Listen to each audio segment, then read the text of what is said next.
And I'm Michelle. Welcome to Steel City Sanctuary, a place for women, mothers, daughters, sons, and the cycles that shape us. Where we talk about all the stuff women were told not to talk about. Periods, pregnancy, birth, teens, motherhood, raising kids, and becoming ourselves. The divine feminine, everyday magic, and yes, the kind of wisdom that once got women called witches. If you're looking for honest, grounded, soulful conversation, you're in the right place. Yes. Thank you for coming. Welcome. And today we're going to be talking about creativity. Yes. How to tap into it. Did you lose it? Where did it go? Am I creative? Yeah.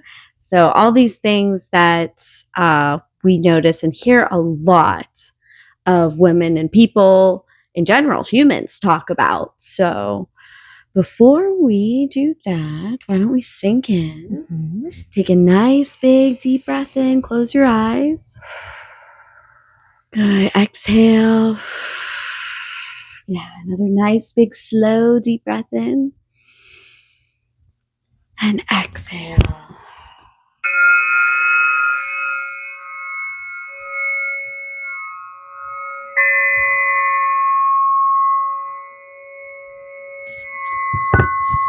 Nice. Grounding down and in. Ooh. Feeling into our bodies as we open up this dialogue on creativity. Yeah. So we hear a lot of people asking too, I think, or saying, am I creative? Or I've even heard like a lot of people who've said, I'm not creative, just say those words to me like, but I'm not creative.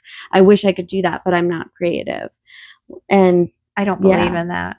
Yeah, right. Yeah. I think that everybody is creative. They just have to find their creative outlet. Yes. But what were you saying? You've even heard me say? Like, yeah, or like if someone is like more talented or like you have natural talent for certain things, but like, yeah, it's kind of like finding your niche of like where your talent lies and where you can let your creative flow out and things like that, Yeah. And there are some times where even if you're creative, like you have that lack of inspiration. You have that creative block, those blocks. Or you get just frustrated when you try something different, like a different creative outlet, and you're making different things, and you're like, frustrated. This is me. This is not turning out the way I wanted it to, or yes, this is not turning out the way I wanted it to. This is harder than I want it to be. I am not like flowing with this, you know, different times like that. I feel like we can all resonate with, because there are so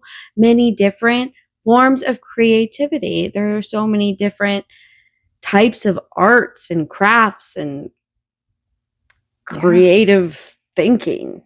Yeah. So even just, I think we put a lot of emphasis on final product being the final measurement of how creative you are, right? Like how good something turned out, when really even things like free writing or dancing, particularly not choreographed, like really letting it flow and tapping into your own inner creativity rather than your expectation of what something is supposed to look like is a huge part of it. Yes. Letting go of that expectation for sure is really hard.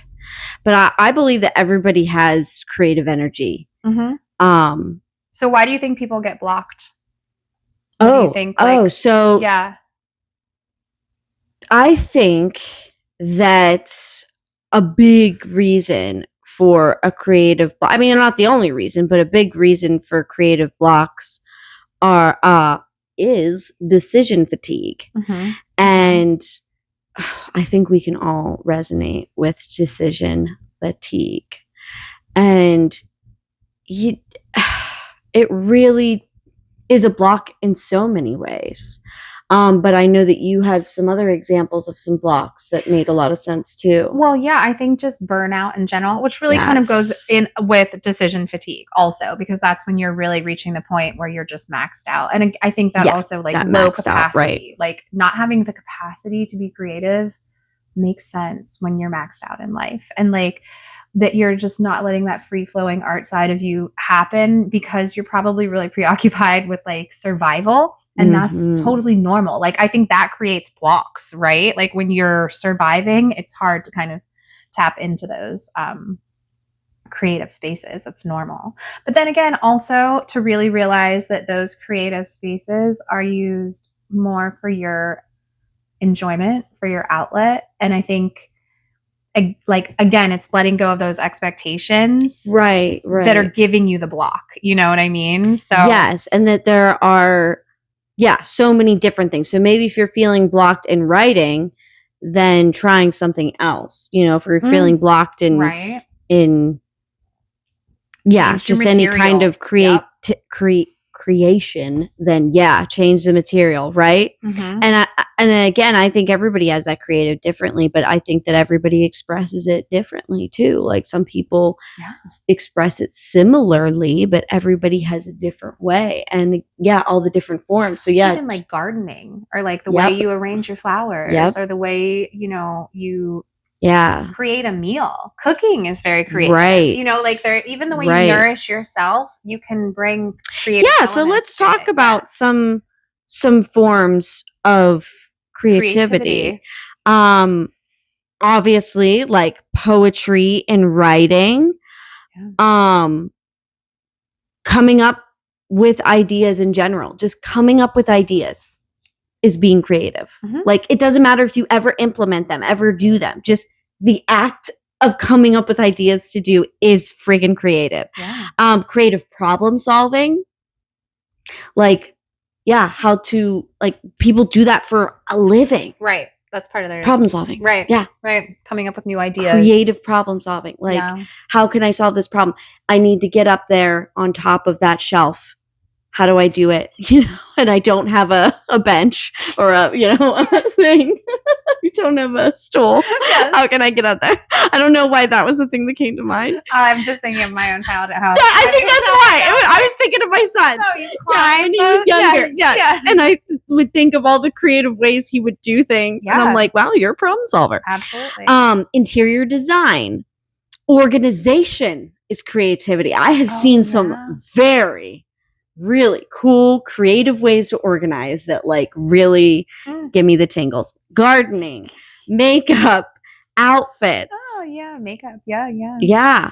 Makeup is a big one. Like that's what I mean. Like personal self-expression, the way you live can be very creative if you allow it. Yeah. Even like choosing what type of tattoo to get and where to place it.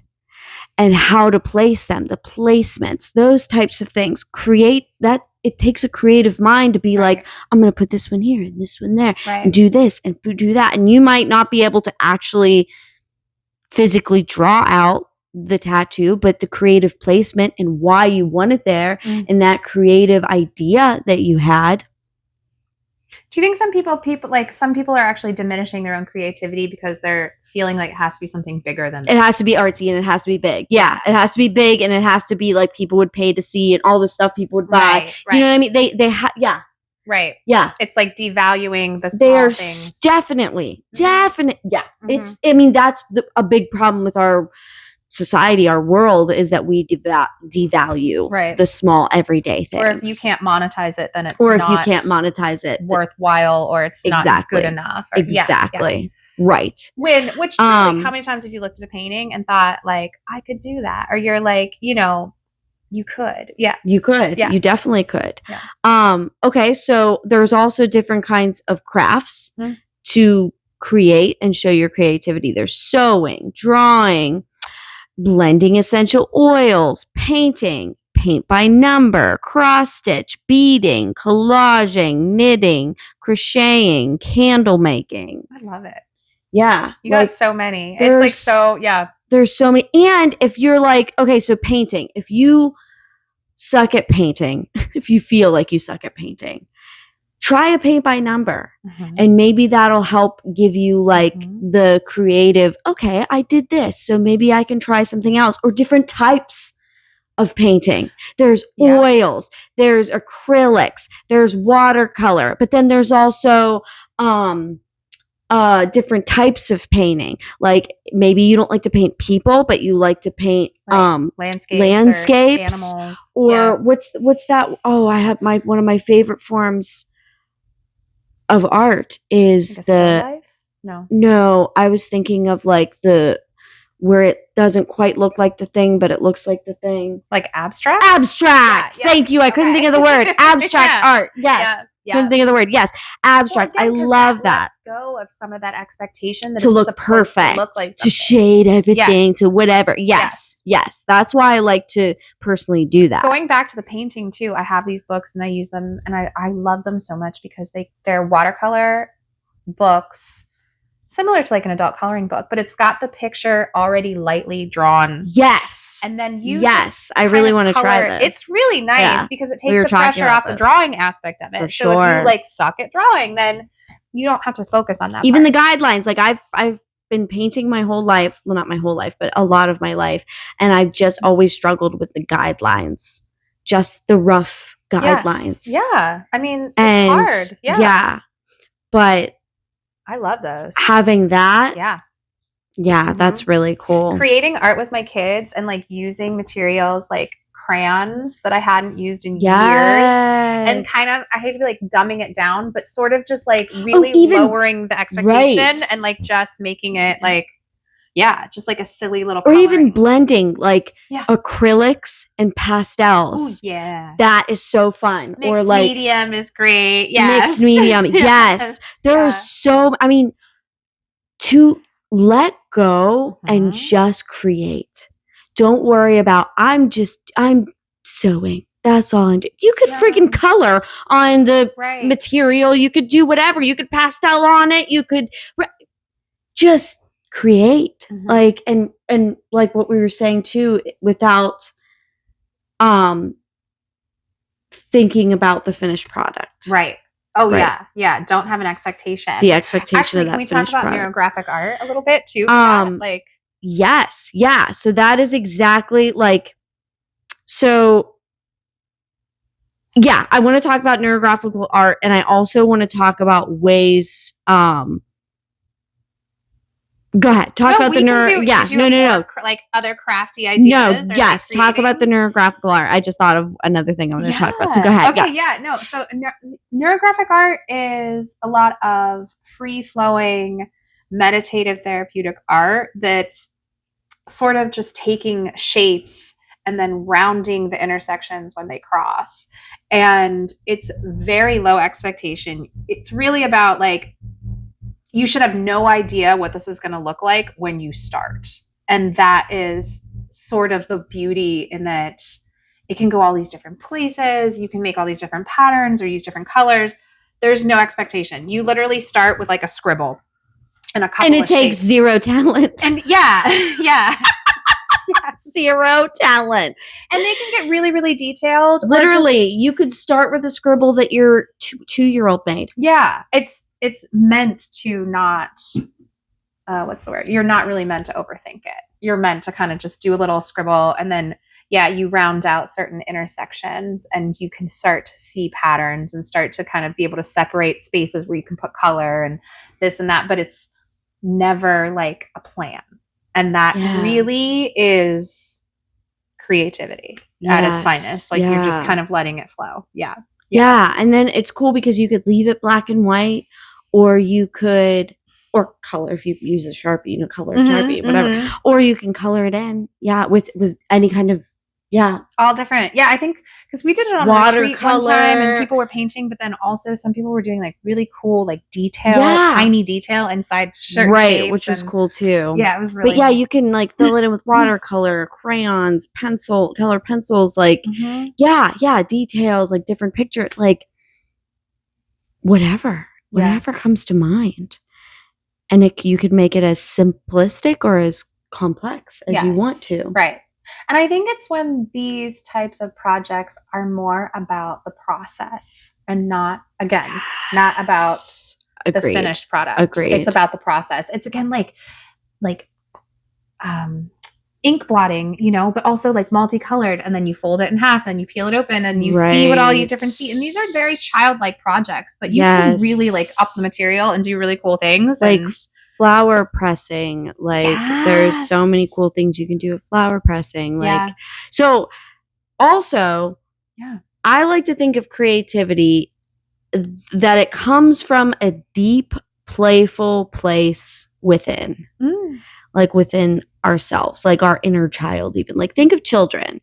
They just trust in the magic of making stuff to express themselves. Yeah. They're always so proud and they just dive right in. Like I just think of like the kids that I've done arts and crafts with, and they just go for it. Yeah. They pick whatever colors they want. They don't even look at the person next to them.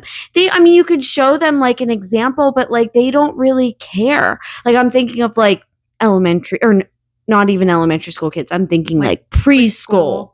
Like, because that's what I worked in. I worked in preschool. I was going to say, even by elementary, I hate to call it tainted by that, but they already are trying to make it look like something. That's what we were talking about. Yeah. So I'm talking about like your preschool age child, like inside of you that you have, like your preschool age little one who is just like, I just want to touch this paint and like put it here and see what it feels like and looks like. Yes. Because it's also an emotion too. Like I'm angry. So I could paint that out. I could write that out. I could scribble that out. I could use some type of medium to get that out too. I'm happy. I'm sad. I'm whatever. Like using art as a way to creatively move through your feelings.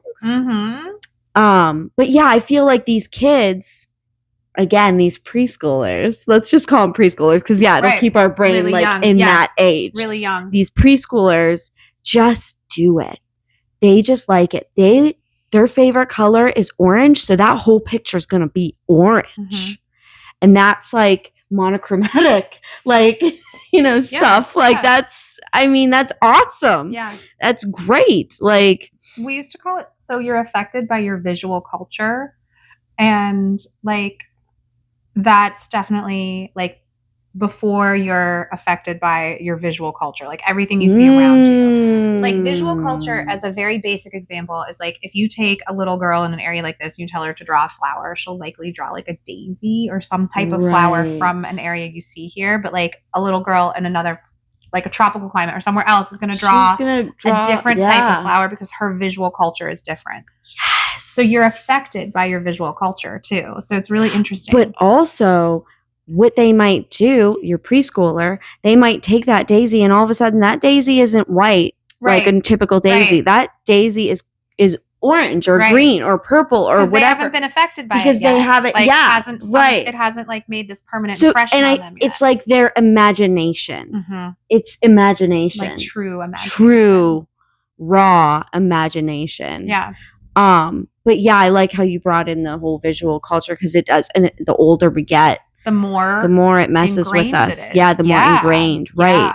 And it messes with our creativity because we feel like we get so caught up in that finished product. We get so caught up in the realisticness of everything. And and we judge ourselves and rate ourselves and grade ourselves constantly and each other. So it's a judgment. But yeah, so really sinking into the playfulness of being a kid. Like I was at a music festival and I think I messaged you because I was like, you need to show your kids this song. And you were like, we know this song. Yes. But it was so cute. And I had never heard it before.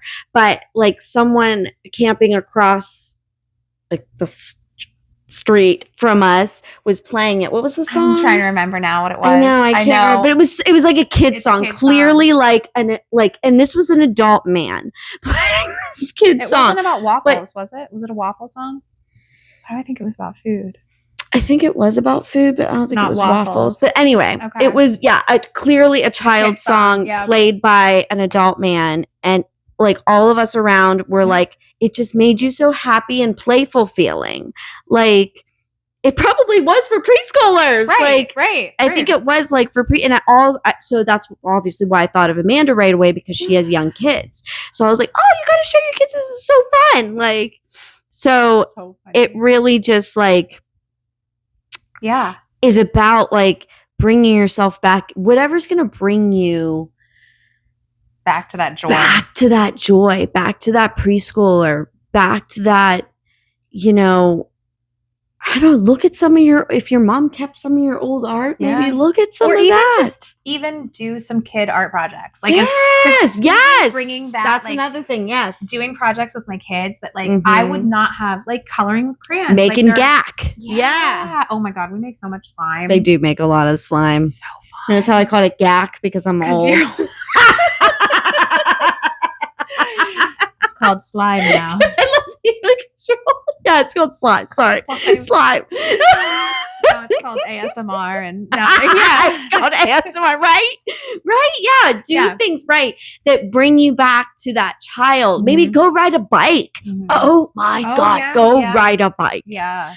That'll really bring back. Like, and not like I'm going to ride a bike for exercise. Like, no. I'm going to ride this bike and like put my hand up and like, I'm going to get on the hill and just or ride with you out like this and like just hang out with kids. Yeah. Yes. What else? What were you saying too? You had a good example. I don't remember.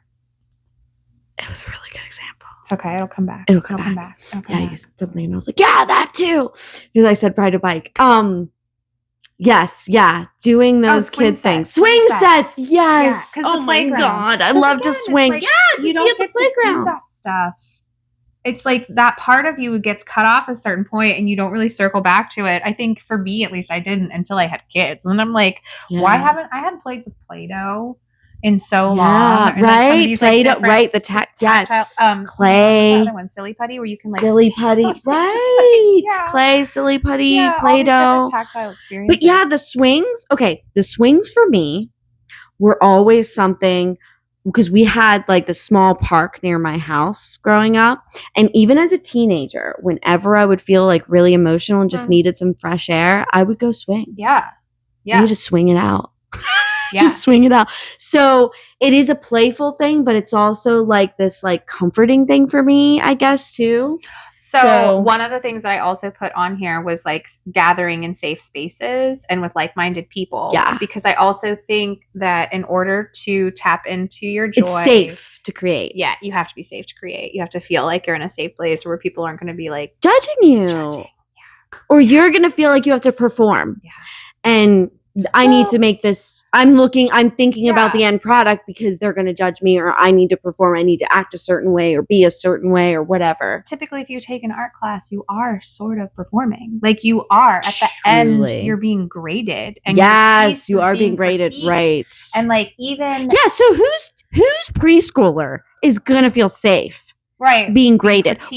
What preschool grades the children? No. And if they do, they're wrong. But what really like? No. It's And so that's a big part of what makes them feel so safe to play.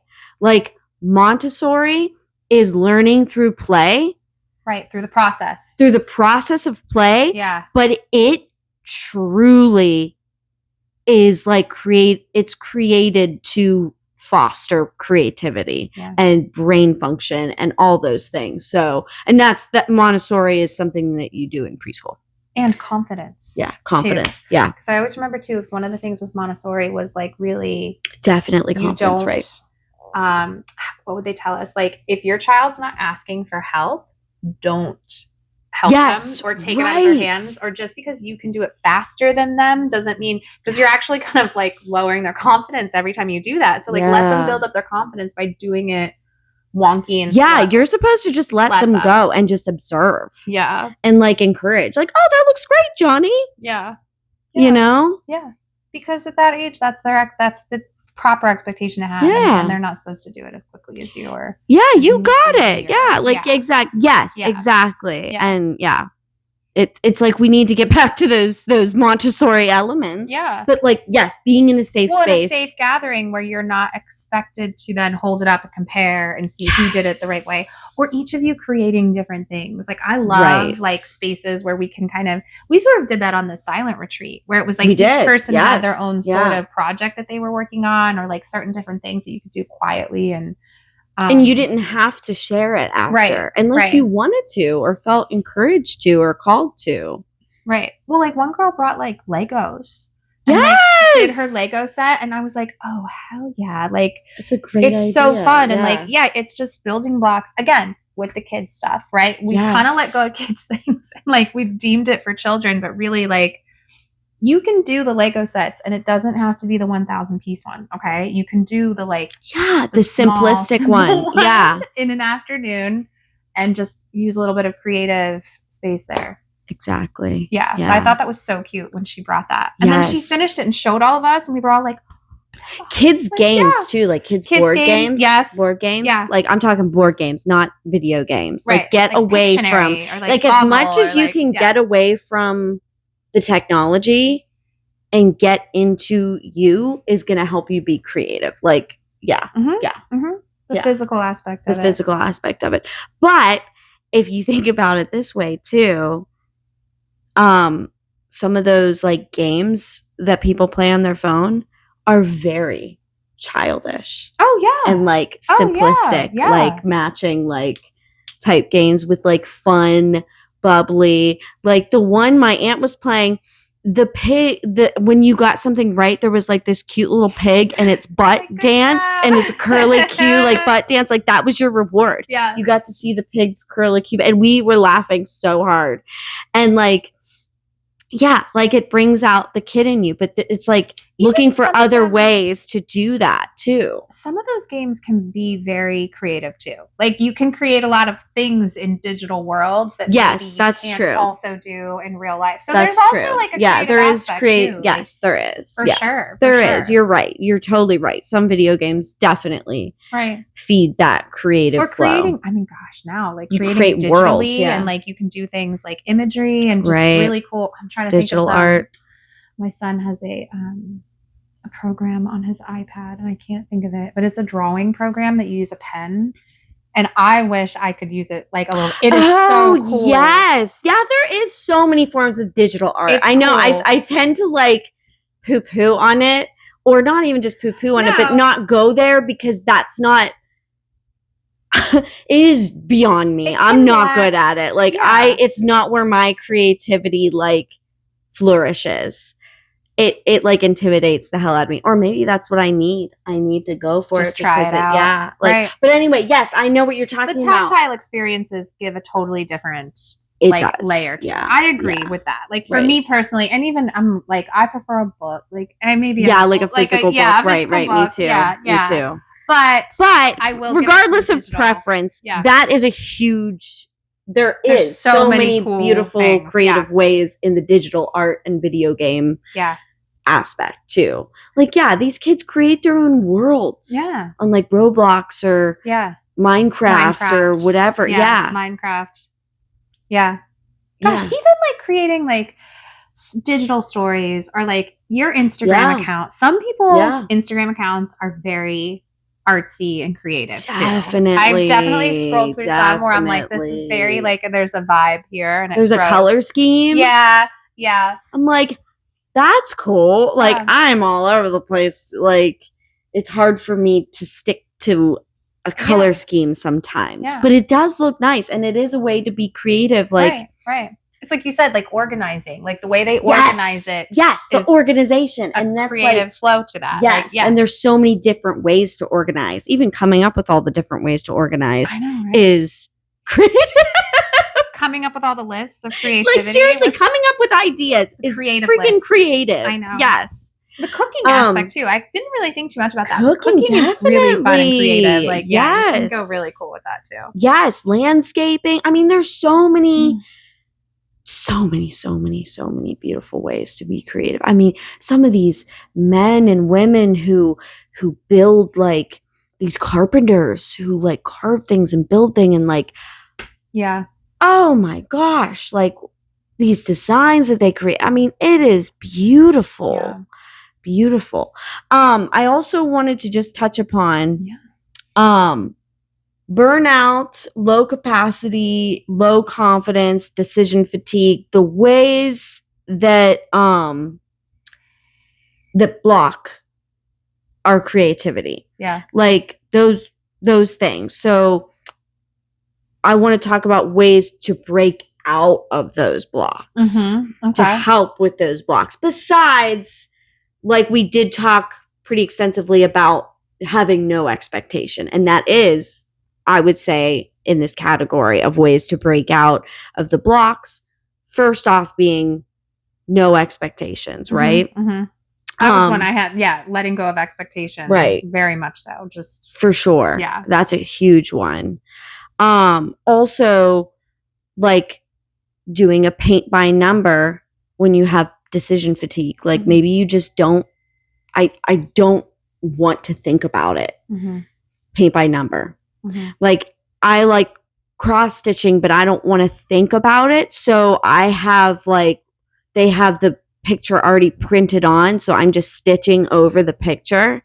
So I don't have to think about where to put the X. I just look at what color and then it's like very methodical, easy.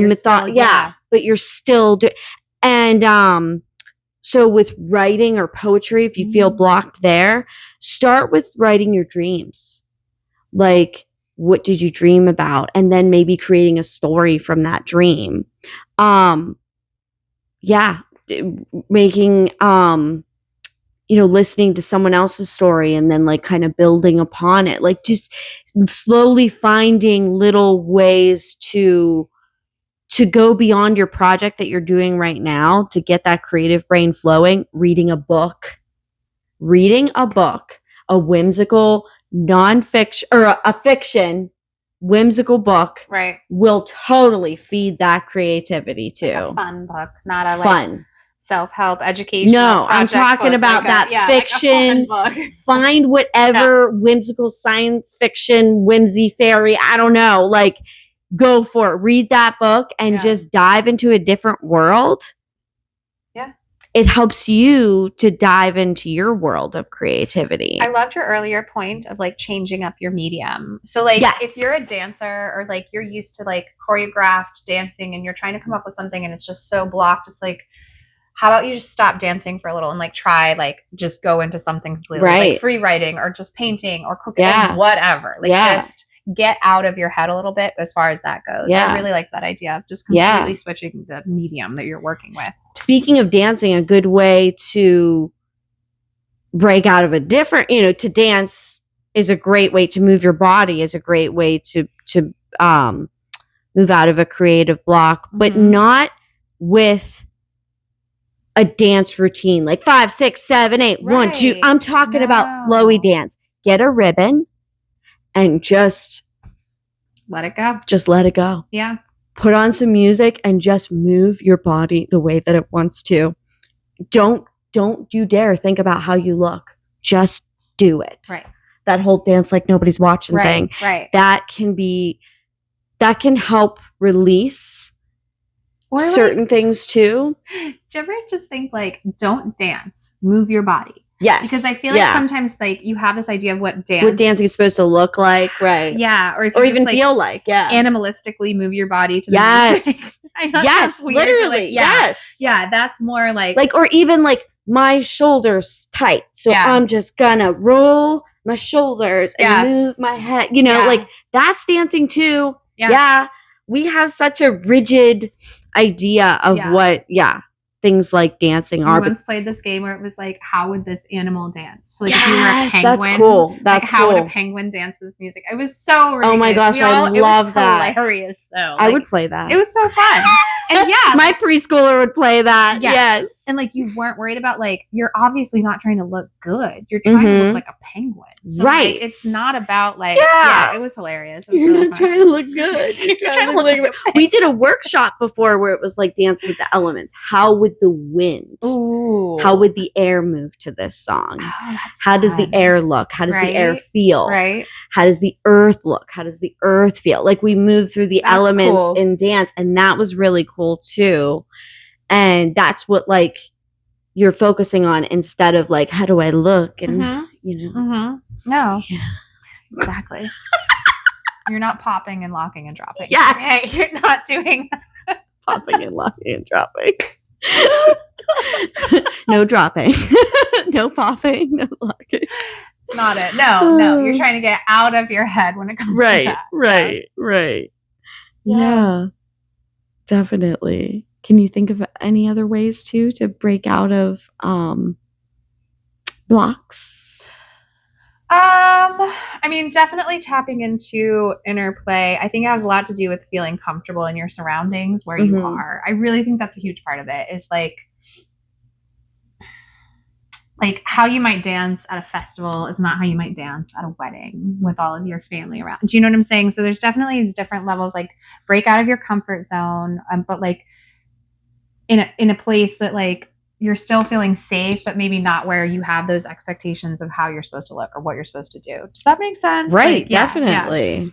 Yeah. I think that neurographic art is a really great way to work through blocks too. Yeah. Like absolutely. I actually recently have been doing a lot more of it because it's been really helping me like just feed that creative side in a different way that like inspires, because I started playing like silly stupid games on my phone, and I mean, not that I'm downplaying them, but like they were just very like mind numbing. Yeah. Like it was like not a creative based game. I mean, maybe slightly, but like no. And I was like, what am I doing? Like I'm wasting my time in the wrong ways. Like how can I feed my creativity that I'm searching for in a more tactile way? Right. So I started doing the neurographical art, and it really opened me back up. Yeah, that's great. So I love that. Yeah. You know, another thing I wrote down, but this just might be me. Okay. I love to rearrange furniture. Like if I rearrange my space. Feng shui. That's a thing, baby. Yeah. Oh, yeah. Yeah. It really does change that energy. Yeah. Change your flow. Change your mindset. Yeah, no, that's great. Rearranging the furniture. I rearrange the room a little bit. Yeah. And that does tend to make me feel more inspired. That's great. Yeah. I love that. Yeah. I also brought a book to share. Before you do that, doodling is another good way to help with that blockage. So I was in therapy, and we were working on like these blocks I've been having energetically, emotionally, just not just a creative block.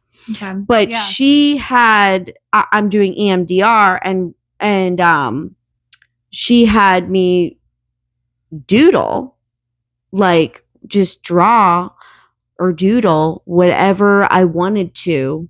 You know, like how you used to when you were in class? Yeah. You were in school, you were in high school or whatever, and you're just like not paying attention and you're just doodling. Yeah. It's kind of like that. Yeah.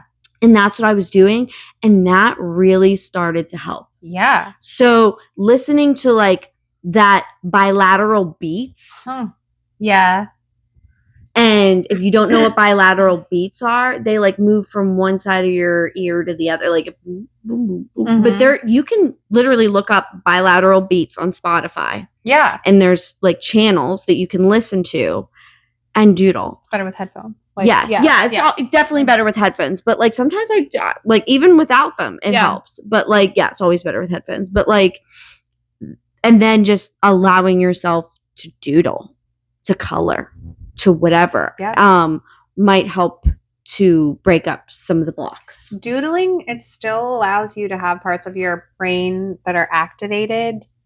Like as a teacher. Like, it was always very much like, oh, kids are doodling. Yeah, so wait, explain. You're an art major. I want her to explain that she actually is an art major and was an art teacher. Like, this is the perfect person to learn all this stuff from. Yeah. Well, and that's also why, like, I studied, like, visual culture, and how I know that, like, at a certain age, even as young as elementary, they are already sort of, like, tainted by the culture around them. And, like, it just, you're getting less original, imaginative ideas even at kindergarten, first grade. It's wild. But right, it is wild.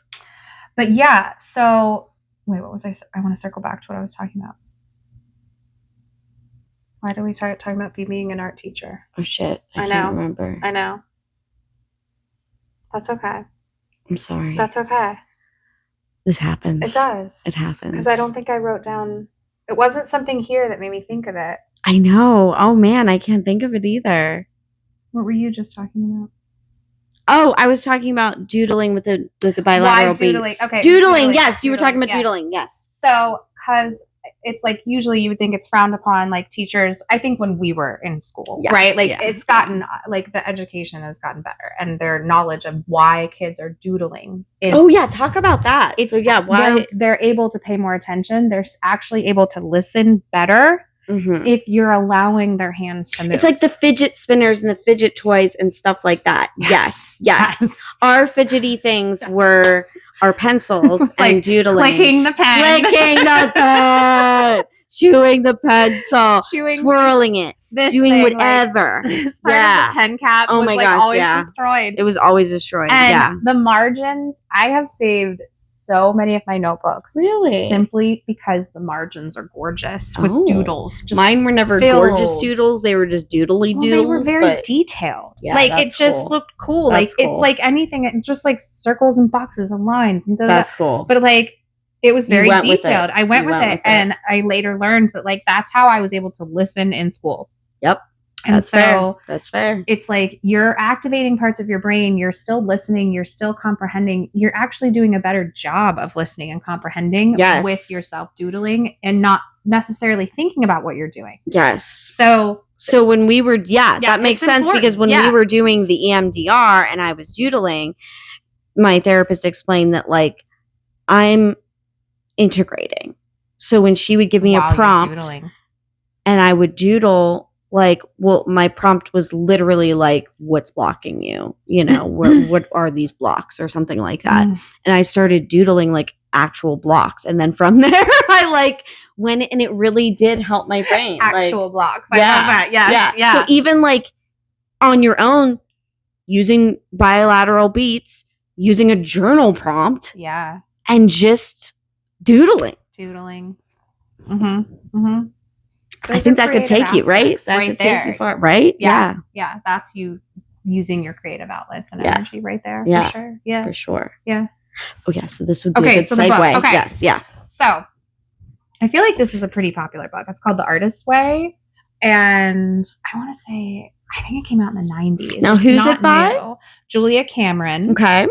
And it's essentially a 12-week guide of basically 2 tools. I'll go into it, but it's to help you recover your inner creativity. It does talk a little bit about psychologically, like, why you lost it, where things along the road, there were things that people said to you or things like this, or you kind of start to identify, like we said, like, that child aspect, like, you're looking for that inner kid, right? So she's kind of discussing about how that inner kid kind of didn't get to explore the full way. And that's why we're coming back to that inner kid. And so the 2 core tools of this book are, the first one is called Morning Pages. Okay. And you free write 3 pages every morning. It sounds so easy. It sounds so easy. It is time consuming. And sometimes I am in the morning and I'm just like, I don't know what to write. I am tired. Okay. And it takes me a minute to, like, get it going, do you know? And I also changed the size of the paper because it was too much. Daunting. It was daunting. Yeah. But the point of it is to sort of get out all of the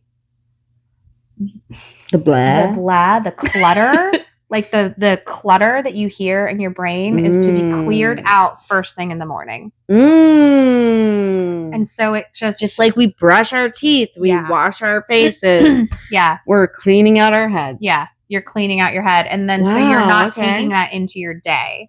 And so that parts of you can kind of maybe crush your inner joy, your inner child. So you're kind of like dumping it out. Now, it's not always a dump. I mean, sometimes it's funny. Like sometimes my morning pages are ridiculous. Like but the point is to just make that the habit, make that the routine. Ooh. And for how long are you supposed to do that? I mean, forever. Like this is a 12-week program. Oh, it's a 12-week. Okay. So the Artist Way is specifically a 12-week program. Yes. Okay. But the concept is to like, this will be like to keep it going. Change. Like this is how you will forever be able to keep your creativity going and be able to tap into it.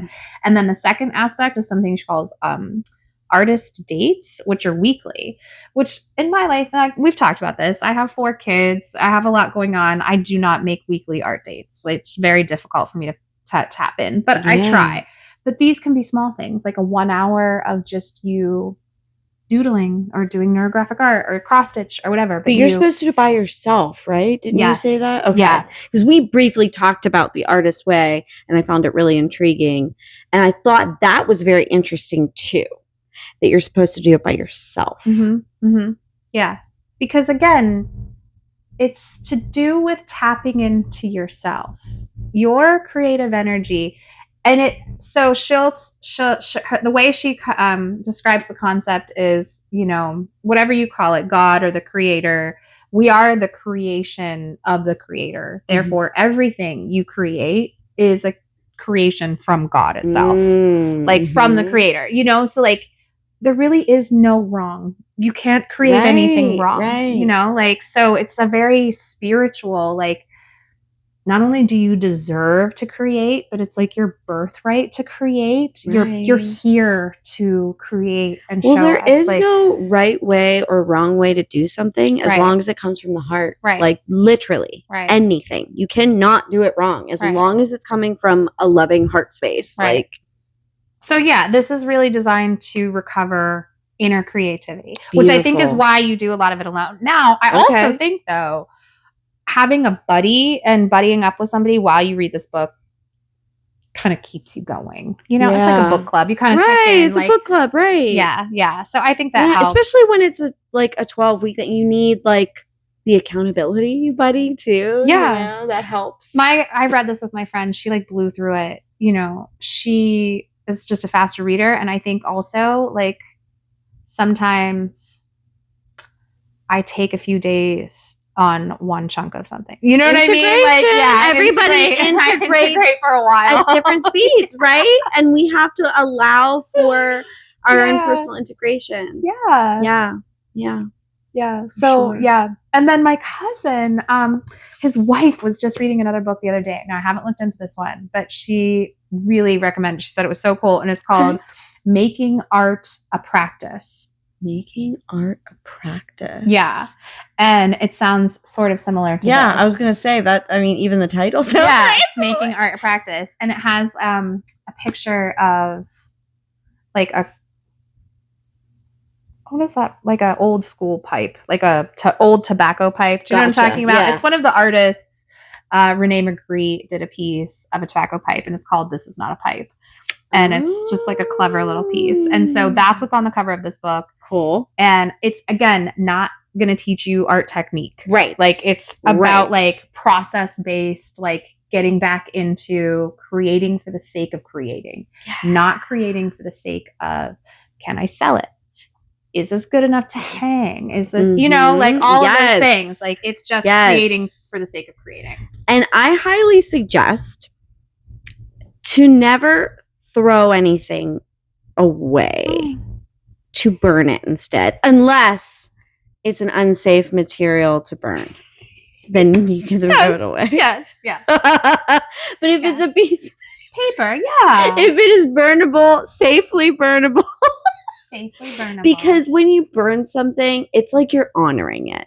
Think of it that way. You're like honoring it, sending it out into the world. Yeah. you're sending it out. It's like when you're throwing something away, there's like a different energy behind that, right? So I don't know, just something to think about, throw out there. Yeah. I've painted over paintings. Yes, that's another thing. Just paint over it. You can just paint another painting right on top of it. Yeah. Yes, with certain things you can, just create over top of what you've already created for sure. Mm-hmm. That's a great point too. I saw this woman, she makes scrapbooking tape, which I thought was so ridiculous, but like she has this roll of tape, and when she has all the scraps of paper from other projects, rather than throw the scraps of paper away, she takes the roll of tape and almost creates like puzzle piece on the roll of tape. Mm-hmm. So now she has this roll of tape that's like this beautifully collaged paper that you can then use that for other things. I don't know if I'm doing it justice, but it was like really cool. Like I would have never thought to do something like that. And interesting. I showed it to my kids and I'm like, yeah, we should definitely be doing this, because if anyone makes a ton of paper scraps, it's my kids, you know? Yeah, so kids like, do. We have kids tons of little pieces of paper, and it was just such this a is cool, beautiful. Creative, I am all about the reduce, reuse, recycle like aspect. And that's how you can get really creative with reducing, reusing, recycling. Like that is there are so many awesome ways to get creative with the doing things like that, right? I love Pinterest. I know there's so many things you can do on there. My mom, oh my gosh, she comes up with so many crazy ideas that she'll using it as like that launching point. Yeah. Like, ooh, that's cool. Yeah. But if you try to make that exactly what it looks like, it's not going to happen. I mean, most of the time, it's not going to happen. Not so the instead, first either. Let it be. Yes, it's not supposed to. Right. Yeah. But let it be your inspiration. Like, I like this, but I think I might change that about it or whatever. Let it be inspiration, not even just like, I want to make this exact thing. Right. Yeah. Like, loosely like not just an idea. Let it be inspiration. Mm-hmm. Yeah. Mm-hmm. Nature too is so inspiring, right? Like so many cool things you can do in nature. Nature has been inspiration since the beginning of creation, beginning of time, you know. Yeah. For humans, like it really is. Yeah. I have beautiful sticks. And I know, I mean, like I literally have found sticks where I'm the patterns and the bug, like the way the bugs dug out and the sticks and stuff. And I'm like, keeping this stick. It's really cool. Right. Or the twirly whirliness of this stick or something. The twirling. Yes. Nature art is really fun too. Getting inspired by nature, but then also creating from things from nature. I mean, we could just go on and on here. Like things we could create. And how creative you are. You're so creative. Like, I mean, I loved that you are a creation of the creator. So everything you create that. Yes. is directly from creation itself. Yes. There's you're almost just the conduit, right? Like we're just the conduit, right? Yeah. I love that. Yeah. And quit judging, just trust. That's a huge trust. Yeah. Let go of control. Trust, because control is just an illusion. Mm-hmm. Like the only thing we have control over is ourselves, our minds and our words and things like that. But even that, like, is a struggle. So I mean, really trying not to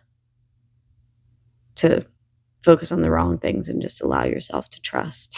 It's wonderful, like how they both balance each other. Like how art can help your mental health, can help your stability in that way too. But then also like when you tap into yourself and like where you are mentally, you'll also tap into your more creative selves. And like when you start to feel like art can make you feel safe, and you need to feel safe to create art. Yes. So like there's this balance too. Yeah. There is a balance. There's definitely a balance. Yeah.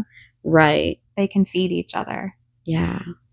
Yeah, I mean, if you're struggling with your creativity, even after listening to this, reach out to us. Yeah. Like, or reach out to a creative friend, a safe creative friend that you feel like will foster your creativity, will, embrace it, will help you tap into it. Mm-hmm. Or like I said, reach out to us. Let us know, any ideas of how we can help more through this creative process. I know, right? Do we need to make like a workshop or like have a space where people come and just create things or really tap into their creative energy? Yeah, give us your ideas. Again, ideas are creativity. Right? And we're always open to that. So there's probably meetup groups too in Pittsburgh, I would think sure. too. There's like different art there groups are. and I'm sure there are. Different studios, art studios. There are, I know that. Right? Yeah, you can really libraries, they always do certain crafts and arts and crafts and I recently took a painting class. Starting just one with you and your friends. Take some classes. I mean, it was a community center. Like it wasn't like a high pressure where like I was saying, like in my college years, like where it was like at the end of this we're all showing our picture and or we're all judged those paint and sip things. They're like that. They're very cool low, too and very like you don't you're have not to judging each other. You're not judging, you're not getting graded after. Right. It's totally different than like a graded class. Like this like a non-graded class where you're just there to like a workshop. Yes. So more of a class, workshop. I guess, right. Is how I would say it. Yeah. Right. Like a workshop. That's a good point. Right. Right. Yeah. But seriously, try some neurographical art. Look it up for the visual on how to do it. Yeah. Maybe I'll add one in the description. But it's just such a good place to start. Yeah. I mean, anytime somebody is telling me they're not creative, I'm sending that to them right away and just being like, just try this. Like it seriously makes you feel so good. There's no way to make it look bad. Can we include I had like a PDF on it from when we did it at the silent retreat, just like a little explanation on it and like just a few step by step. I can try. You can try and post it or something. But yeah. Try. See, I'm slowly learning how to use technology. I mean, I know how to, but beyond my everyday knowledge. So we'll see. Yeah, beyond my comfort zone. So we'll see what I can link up in the description for you guys. If not, contact us on the side. We could definitely email it out to you. Or message it out to you. So absolutely. If I can't figure out.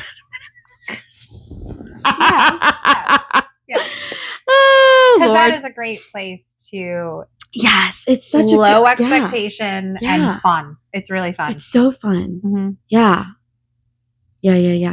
Love it, love it, love it. Well, there's a snap in here. Did you get it? Yeah, I think. Got it out of my eye, though. All right, until next time.